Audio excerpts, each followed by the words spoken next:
Hi friends, இன்னைக்கு பார்த்தீங்கன்னா நம்ம முஸ்லீம்ஸு நோம்பு முடிப்பாங்களே இஃப்தார்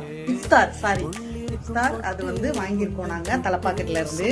வாங்க அது எப்படி இருக்குன்ட்டு போய் ஃப்ரெண்ட்ஸ் இப்போ வந்து இது வாங்கியாச்சுல, இது என்ன இருக்குன்ட்டு வாங்க பார்க்கலாம். வாட்டர் பாட்டில், ரோஸ் மில்க், பாருங்க இஃப்தாருங்க பாக்ஸு.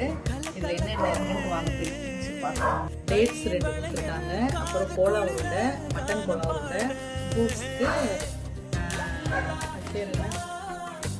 வாட்டர்மெலன், அப்புறம் பார்த்தீங்கன்னா சிக்கன் சமோசா 2, அப்புறம் பரோட்டா. நான் நோம்பு கஞ்சி எதிர்பார்த்தேன், அது இதில் எதுவும் நல்ல. இது வந்து கடையில் வாங்கியாச்சு இன்றைக்கி தலைப்பாக்கடையில். இது 499. இது ஒர்த்தா இல்லையான்னு சொல்லுங்கள் கமெண்ட்டில். அடுத்த வீடியோவில் நான் இது எல்லாமே வீட்டில் செய்யலான்னு இருக்கேன். பாய்.